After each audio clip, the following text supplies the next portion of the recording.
Hello दोस्तों, नमस्कार। आज की हिस्ट्री की क्लास में आपका हार्दिक स्वागत है। तो आज हिस्ट्री की सेकेंड क्लास है, जिसके अंदर कल हमने अरब आक्रमण और तुर्क आक्रमण पढ़े थे। आज कल का थोड़ा सा टॉपिक पीछे रह गया था उसको, और आज स्टार्ट करेंगे हम मोहम्मद घोरी से। तो हम हिस्ट्री को अंदर एकदम बेसिक से पढ़ेंगे, कोई भी आपका डाउट पीछे नहीं रहेगा, बिल्कुल भी। मतलब आप रोज जुड़ना ना भूले। और हिस्ट्री की आपका जो कोई भी हिस्ट्री का आपका डाउट है तो वो कमेंट के अंदर बता देना। मेरे हिसाब से मैं कोई भी डाउट पीछे नहीं छोड़ूंगा। तो आप रोज क्लास के अंदर जुड़ना ना भूले। और आज की जर्नी हम फिर स्टार्ट करते हैं, ठीक है। तो कल का थोड़ा पीछे रहा था, उसको थोड़ा देख लेते हैं। महमूद गजनवी का अंतिम आक्रमण था 1027 का। वो था खोखरों के विरुद्ध। किन कौन है खोखर? कौन है? ये एक जाति। कौन? खोखर एक जाति है। कब किया था? अंतिम आक्रमण है महमूद गजनवी का। महमूद गजनवी का अंतिम आक्रमण कौन सा है? 1027 का खोखरों के विरुद्ध किया था। खोखर एक जाति है। खोखर क्या है? एक जाट। खोखर कौन है? जाट है। और ये क्या है? एक जाति है। महमूद गजनवी की मृत्यु कब हुई? महमूद गजनवी की मृत्यु हो जाती है 1030 के अंदर। कब हो जाती है? महमूद गजनवी की मृत्यु कब हो जाती है? 1030 के अंदर मृत्यु हो जाती है। जो कल का आपने मतलब तुर्क आक्रमण लिखा, तुर्क आक्रमण के बाद में एंड के अंदर आप ये दो लाइन ऐड कर लेना, ठीक है। और आज हम मोहम्मद घोरी को पढ़ेंगे, ठीक है। किसको पढ़ेंगे? मोहम्मद घोरी को, ठीक है। मोहम्मद घोरी का जो इतिहास है वो 1175 से लेकर 1206 तक। 1175 से 1206 तक कौन रहता है? मोहम्मद घोरी रहता है। मोहम्मद घोरी रहता है, ठीक है। तो मोहम्मद घोरी के बारे में कहां से स्टार्ट करें? पहली बात, मोहम्मद घोरी को राज कैसे मिला? तो इसको राज मिला था अपने भाई से। इसको अपने भाई से मोहम्मद घोरी को अपने भाई गयासुद्दीन से 1177 में गोर प्रदेश मिला। अपने भाई गयासुद्दीन गयासुद्दीन से 1175 के अंदर। कब? 1175 के अंदर। 1173 में अपने भाई गयासुद्दीन से 1173 में कौन सा गोर प्रदेश मिला था? गोर प्रदेश मिला। कब मिला था? 1173 के अंदर। 1173 में इसको क्या मिला था? गोर प्रदेश मिला था अपने भाई गयासुद्दीन से। 1173 में गोर प्रदेश मिला, ठीक है। गोरी का भारत पर पहला आक्रमण। गोरी का भारत पर पहला आक्रमण। तो गोरी ने भारत पर पहला आक्रमण कब किया था? वो किया था 1175 में। 1175 के अंदर मुल्तान पर। मुल्तान पर कब किया था? वो 1175 में। तो मोहम्मद गोरी का शासनकाल 1175 से लेकर 1206 तक इसका शासन है। अपने इसको मिला था अपने भाई गयासुद्दीन से। अपने भाई गयासुद्दीन से इसको क्या मिला था? राज मिला था। गयासुद्दीन अपने भाई गयासुद्दीन से 1173 में गोर प्रदेश मिला था इसको, ठीक है।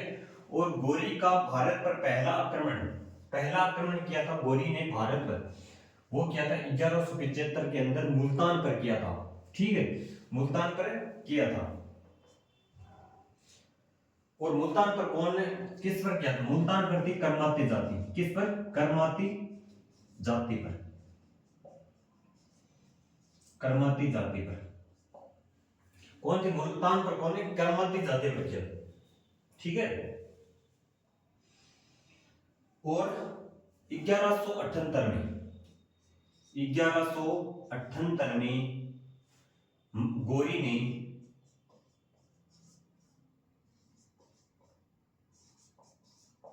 पाटन पर आक्रमण किया।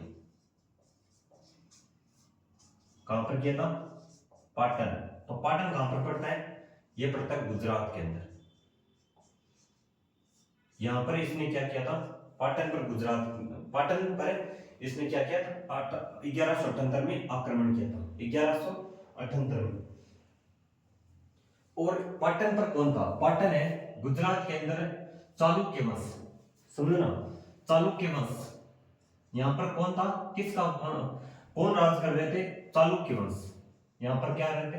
गुजरात के अंदर चालुक्य वंश थे। चालुक्य वंश के तो थोड़ा फैक्ट पढ़ इसके बारे में, यानी ध्यानपूर्वक थोड़ा समझते हैं चालुक्य वंश के बारे में। तो चालुक्य वंश का संस्थापक कौन था? संस्थापक था मूलराज प्रथम। मूलराज प्रथम इसका संस्थापक था। और चालुक्य वंश के यहां पर जब मोहम्मद घोरी ने 1178 के अंदर मोहम्मद घोरी ने जब आक्रमण किया था, इस समय यहां पर शासक कौन था? वो था भीम सेकंड। भीम सेकंड। और भीम सेकंड का एक भाई है इनका।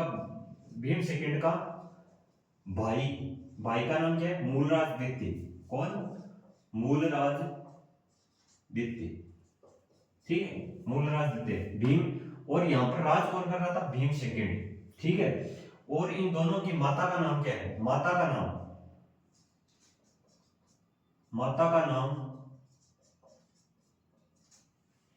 इनकी माता का नाम था, उनकी माता का नाम था नायिका देवी। क्या नाम था? नायिका देवी। नायिका देवी इनकी माता का नाम था नायिका देवी। तो ये भीम सेकंड और मूलराज द्वितीय दोनों बच्चे थे उस टाइम, जिस समय 1178 में मोहम्मद घोरी ने आक्रमण किया था। इन समय ये तो बच्चे थे, लेकिन मोहम्मद इनकी माता थी नायिका देवी, इन्होंने क्या किया था? नेतृत्व किया गया। और माना जाता है कि बहुत अच्छे तरीके से ये लड़ी थी और इस मोहम्मद घोरी को 1178 में यानी हराया था। तो लेकिन उसके बाद कभी भी वो इस पाटन पर आक्रमण नहीं किया था। तो नायिका देवी यानी इसने बहुत अच्छी तरह से लड़ी थी और इस मोहम्मद घोरी को हराया था। ठीक है, इस समय पाटन पर आक्रमण किया। और कब किया था? 1178 के अंदर। ठीक है। तो आगे नायिका देवी का कौन है? उनकी माता का नाम है भीम सेकंड। और उनके भाई मूलराज द्वितीय की माता का नाम क्या है? नायिका देवी। और संस्थापक था मूलराज प्रथम, चालुक्य वंश। कौन? चालुक्य वंश। कहां का है? गुजरात का चालुक्य वंश। ठीक है, आगे देखते हैं। इस युद्ध का नेतृत्व नायिका देवी ने किया था। इस युद्ध का नेतृत्व किसने किया था? तो किसने किया था? नायिका देवी। आपको समझ में आ गया नायिका देवी कौन है? नायिका देवी है भीम सेकंड और उसका भाई है मूलराज द्वितीय की माता का नायिका देवी ने किया था। किसने किया था? नायिका देवी ने। आपको पूछते चालुक्य वंश का संस्थापक कौन है? वो है मूलराज प्रथम। ठीक, आगे देखते हैं।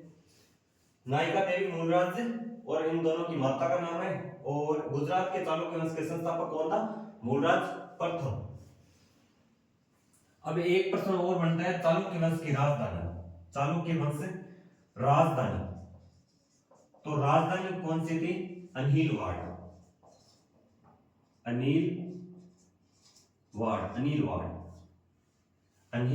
अनिलवाड़ इनकी राजधानी थी। ठीक है, नेक्स्ट 1179 के अंदर कश्मीर व सिंध को जीता। 1179 के अंदर सिंध व कश्मीर को जीता।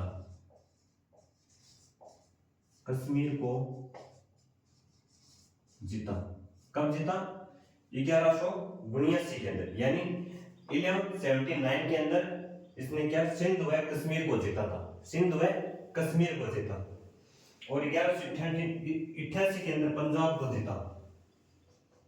1188 के अंदर 88 में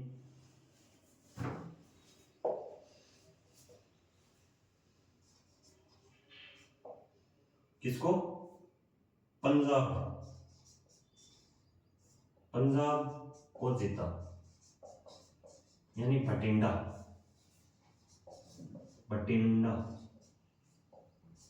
को जीता था। किसको? 1188 के अंदर, ठीक है। और 1191 में तराइन का प्रथम युद्ध मोहम्मद गोरी व पृथ्वीराज चौहान के बीच में होता है। फिर इसने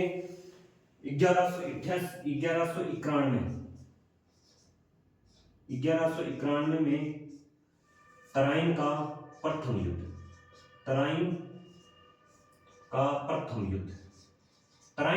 युद्ध कब हुआ था? वो हुआ था 1191 में तराइन का प्रथम मोहम्मद गोरी विशेष पृथ्वीराज चौहान के बीच में। कौन? हमारे पृथ्वीराज चौहान के बीच। इस युद्ध में मोहम्मद गोरी की हार हुई। हारा कौन? मोहम्मद गोरी हारा, और जीत किसकी हुई थी? हमारे पृथ्वीराज चौहान की जीत हो जाती है। यहाँ पर मोहम्मद गोरी की हार हो जाती है, पृथ्वीराज चौहान की इस युद्ध में क्या हो जाती है? जीत हो जाती है। फिर होता है 1192 में तराइन का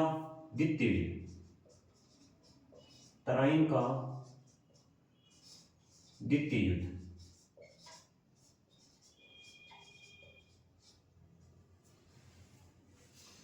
थोड़ा सा यहां पर लिख लेना, प्रथम युद्ध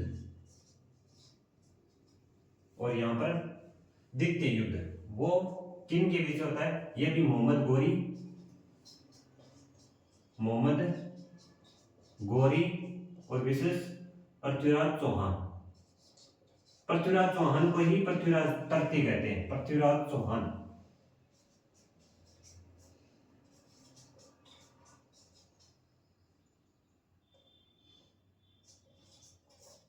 या इनको पृथ्वीराज चौहान। इसके अंदर मोहम्मद गोरी की क्या हो जाती है? जीत, और हमारे पृथ्वीराज चौहान की इसमें क्या हो जाते हैं? हार हो जाती है। ठीक है। 1192 में तराइन का द्वितीय युद्ध मोहम्मद गोरी विशेष पृथ्वीराज चौहान के बीच, और इसी युद्ध में जीत हो जाती है मोहम्मद गोरी की, और पृथ्वीराज चौहान की इस युद्ध में क्या हो जाती है? हार हो जाती है। ठीक है। पृथ्वीराज के मित्र चंद्रवरदाई ने पृथ्वीराज चौहान नामक पुस्तक लिखी। पृथ्वीराज चौहान के मित्र कौन थे? चंद्रवरदाई। यहीं पर लिख लो, पृथ्वीराज चौहान के मित्र कौन थे? चंद्रवरदाई। कौन थे? चंद्रवरदाई। इनकी पुस्तक का नाम क्या है? पुस्तक का नाम है पृथ्वीराज रासो। पृथ्वीराज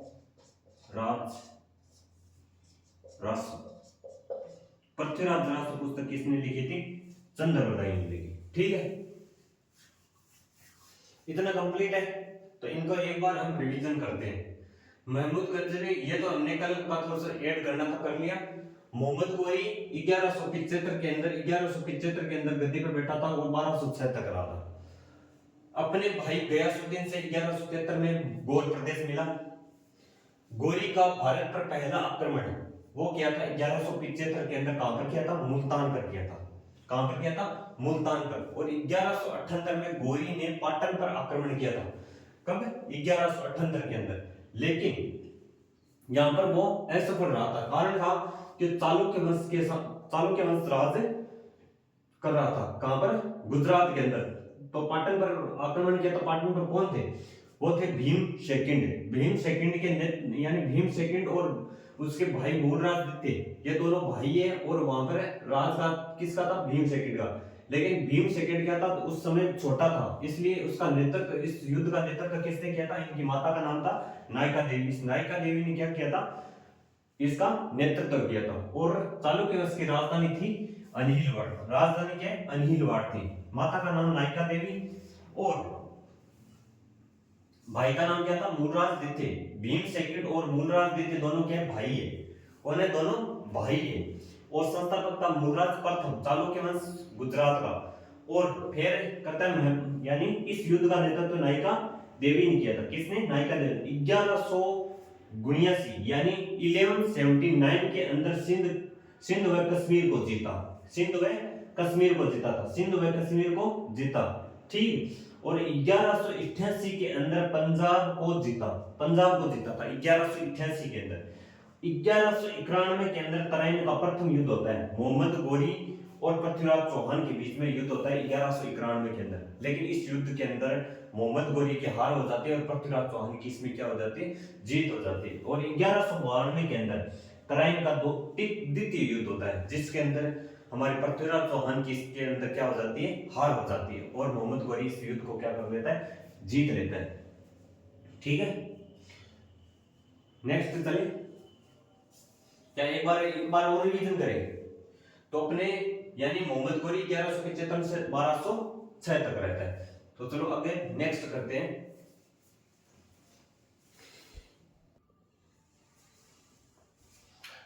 अब आगे चलते हैं। जब 1192 में तराइन का द्वितीय युद्ध हुआ था। तराइन का कौन सा? 1192 में तराइन का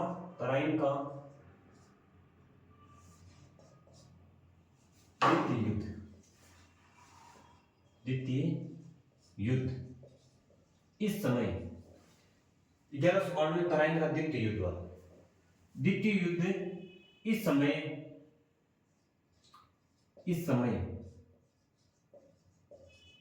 मोहम्मद गोरी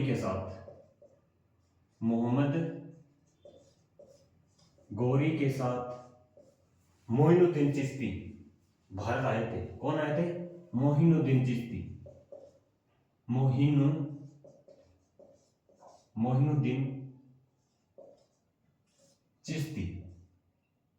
मोइनुद्दीन चिश्ती भारत आए।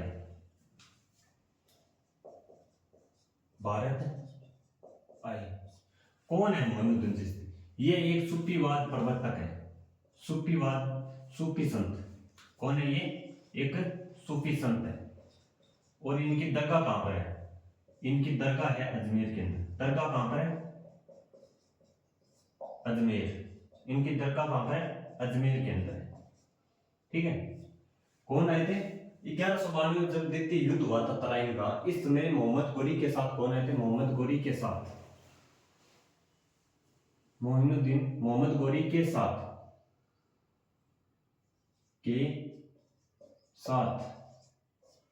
कौन आए थे? मोइनुद्दीन चिश्ती भारत आए थे। मोइनुद्दीन चिश्ती कौन है? एक सूफी संत है। सूफी संत है। और इनकी दरगाह कहां पर है? अजमेर के अंदर। अजमेर में इनकी दरगाह कहां पर है? अजमेर के अंदर, ठीक है। अब 1192 में जब और 1192 के अंदर जब उनका किनके बीच में युद्ध हुआ था? पृथ्वीराज चौहान और मोहम्मद गोरी के बीच। और पृथ्वीराज चौहान उनके थे। पृथ्वीराज चौहान की सेना की कमान कौन संभाल रहे थे? पृथ्वीराज चौहान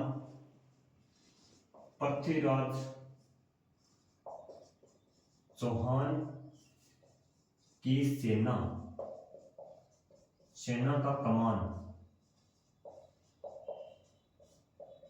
किन के हाथों में था? एक तो थे गोविंद राय। एक कौन थे? एक तो थे गोविंद राय और एक थे उनके खांडे राय। एक थे खांडे राय और एक थे उनके बहमसा। कौन थे? बहमसा।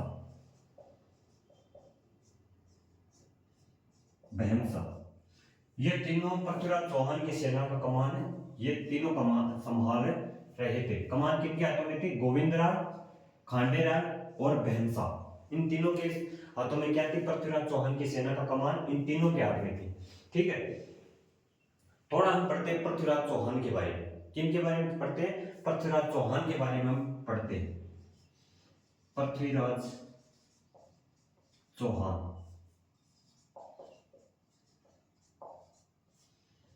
ठीक,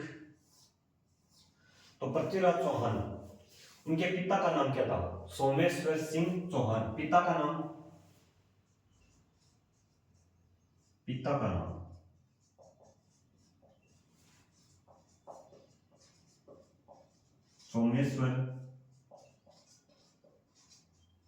सोमेश्वर सिंह चौहान। ठीक, और इनके भाई थे हरिराम। भाई का नाम क्या था? भाई का नाम था हरिराम। क्या नाम था? हरिराम। पिता सोमेश्वर सिंह चौहान, भाई हरिराम, और इनकी माता का नाम, माता का नाम था कर्पूरा देवी। क्या नाम था? कर्पूरा देवी। और इनकी मतलब प्रेमिका थी, प्रेमिका, प्रेमिका का नाम क्या था? वो था संयोगिता।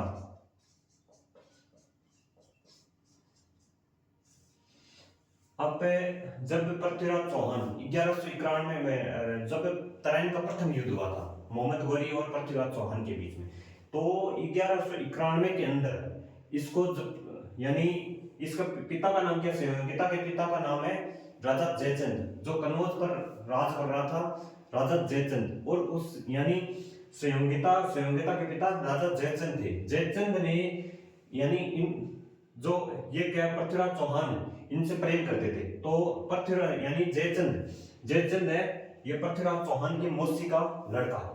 ठीक है, तो ये इसमें दुश्मनी हो जाती है, पृथ्वीराज चौहान और जयचंद के बीच में क्या हो जाती है? दुश्मनी हो जाती है। तो पृथ्वीराज चौहान मोहम्मद गोरी को जब जयचंद इनवाइट करता है कि तुम आओ और इस यानी पृथ्वीराज चौहान से युद्ध करो और इसको हराओ, तो पृथ्वीराज चौहान और इनके बीच में राजा मोहम्मद गोरी के बीच में युद्ध होता है। ठीक है, तो सेकेंड युद्ध भी पृथ्वीराज चौहान और मोहम्मद गोरी के बीच में होता है। और उसके बाद में इसकी प्रेमिका कौन है? संयोगिता।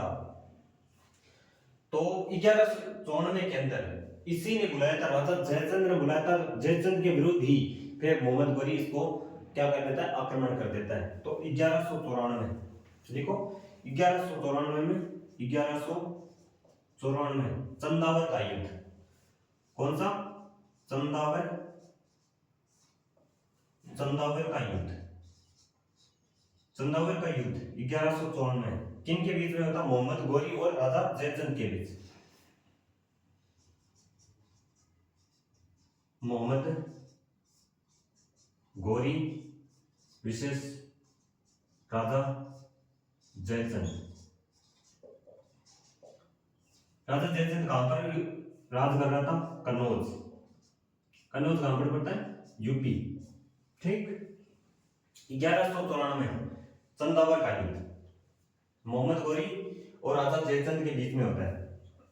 प्रेमिका का नाम संयोगिता, माता का नाम पृथ्वीराज चौहान की माता का नाम कर्पूरा देवी, और भाई का नाम है हरिराम, और पिता का नाम क्या है? सोमेश्वर सिंह चौहान। उसके बाद क्या होता है? इनकी दरगाह, ठीक है लिख ली, 1194 चंदावर का युद्ध मोहम्मद गोरी और राजा जयचंद के बीच होता है। इस युद्ध के अंदर राजा जयचंद की क्या हो जाती है? हार हो जाती है, और मोहम्मद गोरी इसमें क्या हो जाता है? जीत। किसकी? मोहम्मद गोरी की क्या हो जाती है? इसमें जीत हो जाती है। ठीक,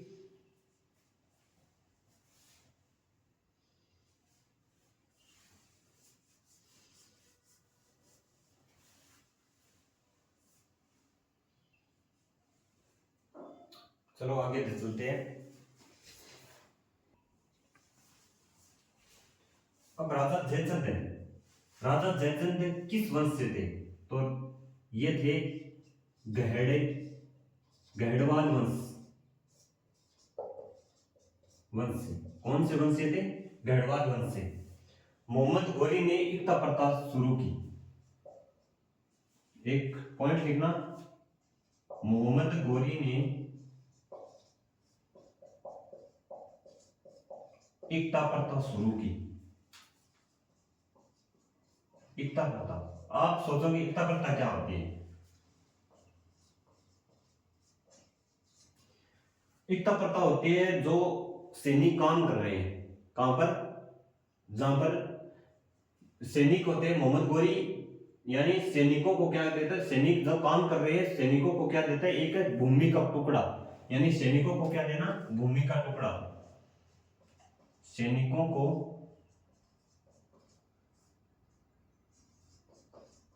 भूमि का टुकड़ा देना, क्या देना, भूमि का टुकड़ा देना, जिस कारण वो सैनिक क्या कर रहे हैं, क्या कर सके, अपना यानी जीवन यापन कर सकते हैं, उस भूमि को जोत सके और उससे उत्पन्न अनाजों को बेचकर वो अपना जीवन यापन कर सके। इसलिए ये क्या है, मोहम्मद गोरी ने क्या शुरू की थी, एकता प्रथा शुरू की थी। ठीक है। और गोरी ने चंदावर के युद्ध के बाद में क्या, उसने देवी लक्ष्मी जी के सिक्के शुरू किए थे। तो लिखो, चंदावर के युद्ध के बाद, चंदावर युद्ध के बाद देवी लक्ष्मी के सिक्के जारी की, सिक्के जारी की। ठीक। चंदावर युद्ध के बाद मोहम्मद गोरी ने देवी लक्ष्मी जी के सिक्के जारी किए थे। ठीक है। उसके बाद में आ गया था 1202 और 1203 के अंदर कालिंजर अभियान में, कालिंजर अभियान कब हुआ था, तो चलो कालिंजर अभियान के बारे में, कालिंजर अभियान, मोहम्मद गोरी का कालिंजर अभियान 1202 और 3 में, कालिंजर अभियान 1202 और 1203 में चंदेल शासक परमरदी देव के खिलाफ किया था। शासक कौन था, कालिंजर अभियान, चंदेल शासक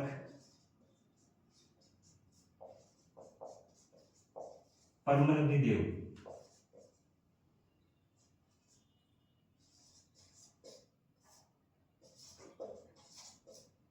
परमरदी देव के खिलाफ। ठीक। और इसमें परमरदी देव को, या ऐसे लिख लो, चंदेल शासक परमरदी देव को हराया, ठीक।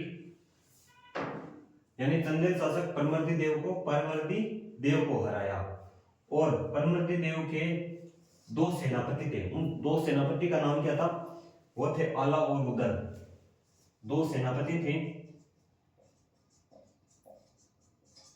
बहुत वीर थे वो 2 सेनापति, आला और उदल। आला और उदल परमरदी देव के 2 सेनापति थे। और प्रधानमंत्री था अजय देव, परमरदी देव का प्रधानमंत्री कौन था, वो था अजय देव। कौन था, अजय देव। ठीक। कौन था, अजय देव था प्रधानमंत्री। एक बार इन सभी का क्या करते हैं हम, एक बार रिवीजन करते हैं। 1192 में जब तराइन का तृतीय युद्ध हुआ था, उस समय मोहम्मद गोरी के साथ मोइनुद्दीन चिश्ती भारत आए थे। कौन आए थे, मोइनुद्दीन चिश्ती। ये एक सूफी संत है और इनके दरगाह कहां पर है, अजमेर के अंदर। ठीक। और पृथ्वीराज चौहान की सेना का कमान किनके हाथों में था, गोविंद राय, खंडे राय और भैंसा, इन तीनों के, यानी तीनों के अंदर क्या थी, उनकी कमान थी। पृथ्वीराज चौहान के बारे में थोड़ा पढ़े तो पृथ्वीराज चौहान के पिता का नाम है सोमेश्वर सिंह चौहान, भाई का नाम हरिराम और माता का नाम कर्पूरा देवी और प्रेमिका का नाम है शिवंगिता। 1194 में चंदावर का युद्ध होता है। 1194 में क्या होता है, चंदावर का युद्ध, जिसमें मोहम्मद गोरी और राजा जयचंद के बीच होता है। मोहम्मद और राजा जयचंद किस वंश से हैं, गढ़वाल वंश से, और इस युद्ध को मोहम्मद गोरी क्या हो जाता है, जीत लेता है, और राजा जयचंद की इस युद्ध में क्या हो जाते हैं, मृत्यु या हार जाता है। चंदावत युद्ध के बाद मोहम्मद गोरी ने देवी लक्ष्मी जी के सिक्के जारी किए। मोहम्मद गोरी चंदावत के युद्ध के बाद देवी लक्ष्मी जी के सिक्के जारी किए। किसने? मोहम्मद गोरी ने। ठीक है, मोहम्मद गोरी ने एकता प्रथा शुरू की थी। तो आप एक बार सोचोगे कि एकता प्रथा क्या होता है? एकता प्रथा होती है यानी सैनिकों को एक भूमि का टुकड़ा देना, सैनिकों को एक भूमि का टुकड़ा देना, जिस कारण क्या है, सैनिक अपना जीवन यापन कर सके। और कालिंजर अभियान, कालिंजर अभियान कब हुआ था? 1202 और 3 के अंदर हुआ था। चंदेल शासक परमर्दी देव को इस युद्ध में हराया। परमर्दी देव के दो सेनापति थे, आला और उदल।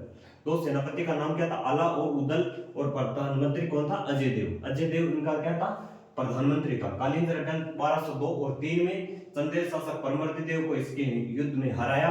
और दो सेनापति थे परमर्दी देव के, आला और उदल। और प्रधानमंत्री कौन था? वो थे अजय देव। कौन थे? अजय देव। ठीक है, क्लियर है? आगे नेक्स्ट चले।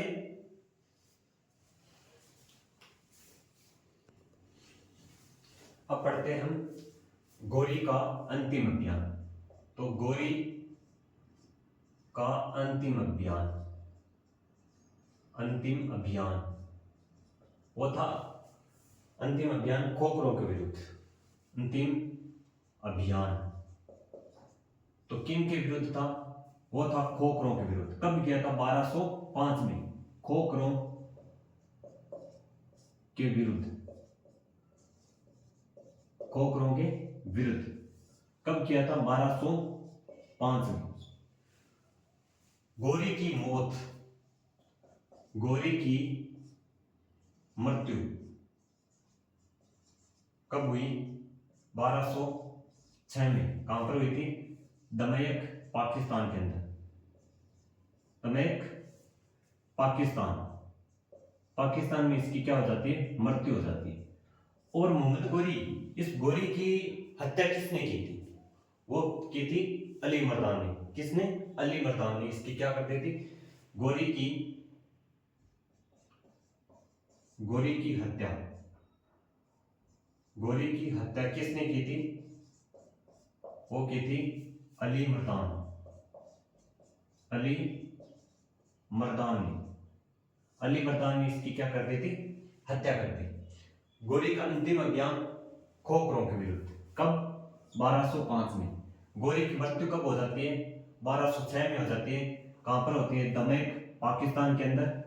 और गोरी की हत्या किसने की थी? तो गोरी की हत्या की थी अली मर्दान ने। किसने की थी? अली मर्दान ने इसकी हत्या कर दी।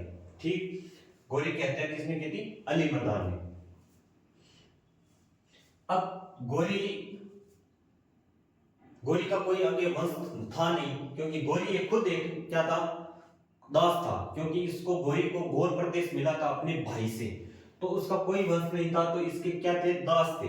तो 4 दासों को वो बराबर को यानी हिस्सा दे दिया। किनको? अपने दासों को बीच के अंदर उसने बांट दी। तो गोरी के दास, गोरी के दास। इन दासों के अंदर सबसे चतुर है ऐबक, उसके बारे में हम पढ़ेंगे। गोरी के दास, तो पहला कौन सा दास है? यल्दोज। यल्दोज कौन? यल्दोज। दूसरा कौन है? वो कुबाचा, कुबाचा। 3 नंबर है ऐबक। और 4 नंबर कौन है? वो है बख्तियार खिलजी। ये 4 इनके दास है। किसका? मोहम्मद गोरी के दास कौन है? ये 4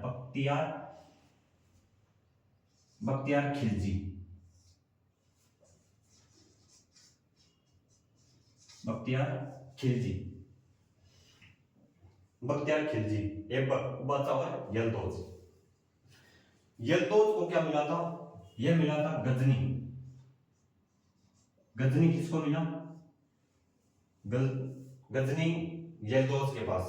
और इतना चालाक था तो इसने, ऐबक ने क्या किया था? जो यल्दोज है उसको क्या बनाता है? ये अपनी इसकी पुत्री से विवाह कर लेता है। यल्दोज की पुत्री से विवाह कर लेता है, इसलिए क्या बन जाता है? ये ये ऐबक का ससुर। कौन? यल्दोज, ऐबक का ससुर। ऐबक का ससुर कौन बन जाता है? यल्दोज। और कुबाचा कौन है? कुबाचा ये ऐबक का जीजा। इस ऐबक ने अपनी बहन की शादी किसको करा दी? कुबाचा से। लेकिन कुबाचा को कौन सा क्षेत्र मिला था? उसको मिला था सिंध क्षेत्र, सिंध, मुल्तान, ये क्षेत्र मिले थे। सिंध, सिंध है, मुल्तान और काबुल। मुल्तान और काबुल किसको मिले? ये मिले थे कुबाचा को। काबुल, ये कौन है? ये ऐबक का जीजा। ऐबक का इतना दिमाग वाला था कि अपने वाले ही अपने को मतलब आगे यानी धोखा न दे, इसलिए इसने संबंध बनाने शुरू कर दिए। ऐबक, ऐबक को कौन सा क्षेत्र मिला? तो ऐबक को मिला था लाहौर और दिल्ली। लाहौर वाला क्षेत्र, लाहौर के आसपास प्लस दिल्ली वाला क्षेत्र किसको मिला था? ये मिला था ऐबक को, मोहम्मद गोरी के मृत्यु के बाद। बख्तियार खिलजी, इसको मिला था बंगाल और बिहार। बंगाल और बिहार वाला क्षेत्र। ठीक, बख्तियार खिलजी को बंगाल प्लस बिहार वाला क्षेत्र, ऐबक को लाहौर और दिल्ली वाला क्षेत्र, और कुबाचा को मिला था सिंध, मुल्तान, काबुल। यानी इसको कुबाचा को अपनी बहन की शादी करवा दी। किसने? ऐबक ने। और यल्दोज की पुत्री से शादी किसने कर ली? ऐबक ने। इसलिए क्या है, ऐबक का ससुर कौन बन जाता है? यल्दोज बन जाता है। ठीक है। अब मोहम्मद गोरी, गोरी के समय दो विद्वान थे, उस फखरुद्दीन राजी और एक नमाजी अराजी, नमाजी अरूजी। गोरी के समय दो, यहां पर लिखते हैं, दो विद्वान, मोहम्मद गोरी के समय दो विद्वान थे। उस दो विद्वान का नाम पूछ लिया जाता है। दो विद्वान थे, एक तो फखरुद्दीन राजी, फखरुद्दीन राजी, एक नमाजी अरूजी।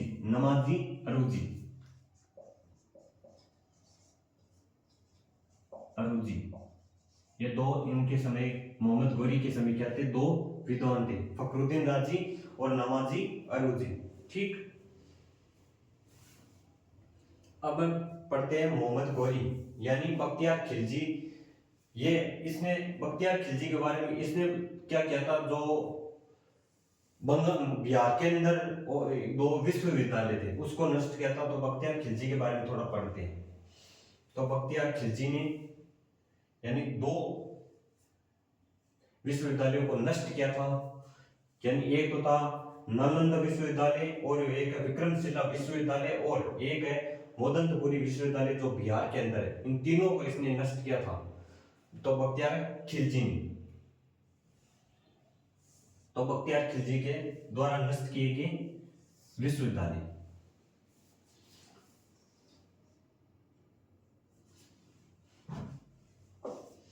बख्तियार खिलजी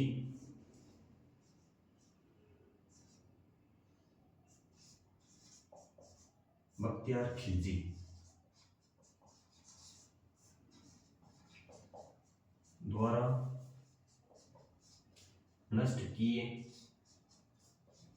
विश्वविद्यालय। ठीक है।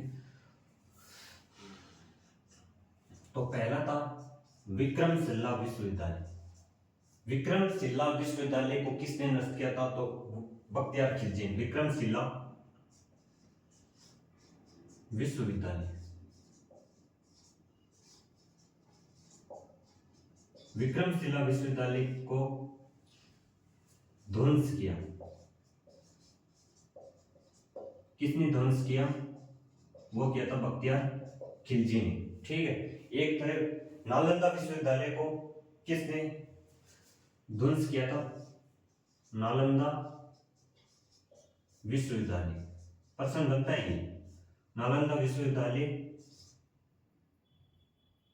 नालंदा विश्वविद्यालय को ध्वंस किसने की, ध्वंस किया। नालंदा कहां पर पड़ता है, ये पड़ता है बिहार के अंदर। नालंदा कहां पर पड़ता है, बिहार। और विक्रमशिला विश्वविद्यालय ये पड़ता है पश्चिम बंगाल के अंदर, पश्चिम बंगाल।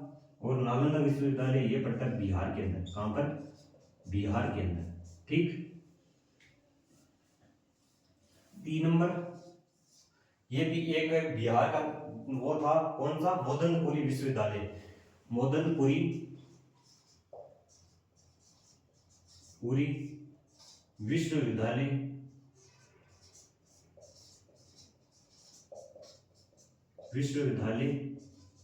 को नष्ट किया। ये कहां पर पड़ता है, ये पड़ता है बिहार के अंदर। कहां पर, बिहार के अंदर। कहां पर पड़ता है, बिहार के अंदर। कहां पर पड़ता है, बिहार के अंदर। ये भी बिहार है।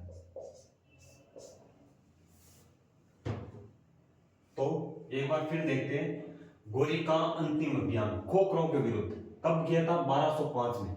गोरी की मृत्यु हो जाती 1206 में, दमैक पाकिस्तान के अंदर। ठीक है। गोरी की हत्या कर दी है, किसने की थी, अली मर्दान ने इसकी हत्या की थी। गोरी के दास, गोरी के दास थे 4, यानी कि गोरी का कोई इसका यानी आगे संभालने वाला, गद्दी संभालने वाला कोई नहीं था, इसलिए गोरी के 4 दास थे। इसलिए गोरी ने इन 4 दासों के अंडर में ये अपने जो राजपाट था वो सौंप दिया। तो यल्दोज को गजनी वाला क्षेत्र मिला, कुबाचा को सिंध, मुल्तान और काबुल वाला क्षेत्र मिला था, और ऐबक को मिला था लाहौर और दिल्ली वाला क्षेत्र। किसको मिला था, ऐबक को। और बख्तियार खिलजी को मिला था बंगाल और बिहार वाला क्षेत्र। किसको मिला था, बख्तियार खिलजी को। तो यहाँ पर ऐबक ने यानी अपने ही जो ये तो दास थे, यानी इसने यानी इन दासों को अपनी ओर करने के लिए इन्होंने रिश्ते यानी संबंध बनाने शुरू कर दिए। यानी इससे अपने यल्दोज की पुत्री से विवाह कर लिया, तो ये ऐबक का ससुर, इसलिए ये इस पर आक्रमण करेगा नहीं। और ऐबक ने, और एक का कुबाचा जिसने अपनी बहन की शादी करवा दी। तो ये कौन है, ऐबक का जीजा कौन, कुबाचा। और यल्दोज कौन है, ये ऐबक का ससुर है। ठीक है। और बख्तियार खिलजी द्वारा नष्ट किए गए विश्वविद्यालय, यानी बख्तियार खिलजी ने हमारे भारत के अंदर इतने इतने महान विश्वविद्यालय थे, उनको नष्ट करवाया था बख्तियार खिलजी ने। विक्रमशिला विश्वविद्यालय को किसने नष्ट किया था, तो वो किया था बख्तियार खिलजी ने। तो ये विक्रमशिला विश्वविद्यालय कहां पर पड़ता है, पश्चिम बंगाल। नालंदा विश्वविद्यालय को नष्ट किसने किया था, जो पड़ता है बिहार के अंदर, बख्तियार खिलजी। मोदनपुरी विश्वविद्यालय को नष्ट किसने किया था, वो भी बख्तियार खिलजी ने किया था। ठीक है, ठीक है। मोदनपुरी विश्वविद्यालय को किसने, तो बख्तियार खिलजी पूर्व में किसका दास था, ये सेनापति था, वो था गोरी का। और फिर किसका, ऐबक का सेनापति बनता है। तो थोड़ा बख्तियार खिलजी, बख्तियार खिलजी, बख्तियार खिलजी, खिलजी पूर्व में गोरी का सेनापति था। किसका था, सेनापति था। फिर किसका, फिर बाद में